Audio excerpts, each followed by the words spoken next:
A study of Proverbs, Day 3, in Proverbs chapter 3. My son, do not forget my teaching, but let your heart keep my commandments. For length of days and years of life and peace they will add to you. Let not steadfast love and faithfulness forsake you. Bind them around your neck. Write them on the tablet of your heart. So you will find favor and good success in the sight of God and man. Trust in the Lord with all your heart, and do not lean on your own understanding. In all your ways acknowledge him, and he will make straight your paths.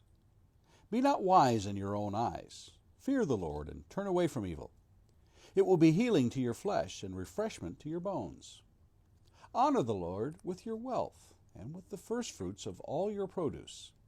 Then your barns will be filled with plenty, and your vats will be bursting with wine. My son, do not despise the Lord's discipline, or be weary of his reproof. For the Lord reproves him whom he loves, as a father the son in whom he delights.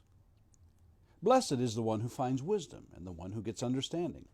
For the gain from her is better than gain from silver, and her profit better than gold.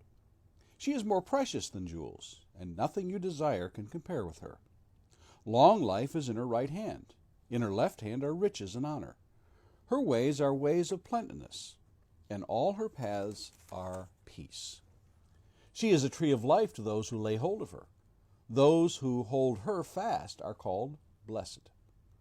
The Lord by wisdom founded the earth. By understanding he established the heavens. By his knowledge the deeps broke open, and the clouds dropped down the dew. My son, do not lose sight of these. Keep sound wisdom and discretion, and they will be life for your soul, and adornment for your neck. Then you will walk on your way securely, and your foot will not stumble. If you lie down, you will not be afraid. When you lie down, your sleep will be sweet.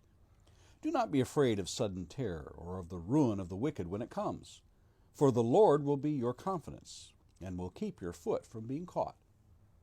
Do not withhold good from those to whom it is due, when it is in your power to do it. Do not say to your neighbor, "Go and come again. Tomorrow I will give it," when you have it with you. Do not plan evil against your neighbor who dwells trustingly beside you. Do not contend with a man for no reason, when he has done you no harm. Do not envy a man of violence, and do not choose any of his ways. For the devious person is an abomination to the Lord, but the upright are in his confidence. The Lord's curse is on the house of the wicked, but he blesses the dwelling of the righteous. Towards scorners he is scornful, but to the humble he gives favor. The wise will inherit honor, but fools get disgrace. Our proverb for today is verses 11 and 12. My son, do not despise the Lord's discipline, or be weary of his reproof. For the Lord reproves him whom he loves, as a father the son in whom he delights.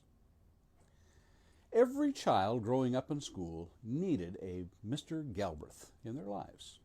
A throwback to the old days of strict disciplinarian teachers, Mr. Galbraith exacted excellence from his students. He drilled students and pushed them to do their best. He didn't tolerate any disruptive behavior in the classroom. As a result, he was feared. At the time, we couldn't appreciate what he was trying to accomplish. We only saw the seeming harshness of his style. Years later, when students would gather together to talk about the old days of school, one after the other of my classmates remarked that Mr. Galbraith had been among their favorite teachers.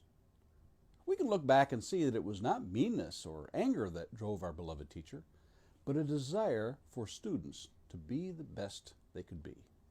Such is the nature of discipline. Isn't it interesting that when a person pursues a branch of learning, it is referred to as a discipline? Likewise, in some areas of martial arts, the method of training is called discipline. Discipline with clearly laid out structure with well-defined rules and expectations. Why? Discipline instills dedication and is most effective in helping students learn. Too often, students don't see this in a positive light. Such is the case with the discipline of the Lord. By virtue of Solomon attaching the idea of becoming weary or despising such things, He states a conclusion that people often come to when faced with such behavior, modification techniques by the Lord. He further connects such practices with that of a loving earthly father. If the motivation of the father is love, then he will discipline his child. If anger is at the root of discipline, and thus is meted out in a brutal way, then love is not the true motivation.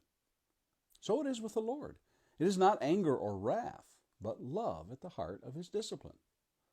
Throughout the book of Proverbs, you will note the idea over and over of disciplining a child. Take these examples. In chapter 29 and verse 15, the rod and reproof give wisdom, but a child left to himself brings shame to his mother. In verse 17 of chapter 29, discipline your son, and he will give you rest. He will give delight to your heart. In chapter 13 and verse 24, whoever spares the rod hates his son, but he who loves him is diligent to discipline him. Chapter 19 and verse 18, discipline your son, for there is hope. Do not set your heart on putting him to death. And finally, Proverbs chapter 23 and verses 13 and 14, do not withhold discipline from a child. If you strike him with a rod, he will not die. If you strike him with a rod, you will save his soul from Sheol. When the writer of Hebrews in chapter 12 of his letter quotes our verses for the day, he connects the thought of the hardships the Christian has endured and compares it to that of what Christ himself endured. Jesus endured hardship and hostility, not because of sin, but because it perfected him and made him a compassionate high priest, able to sympathize with us.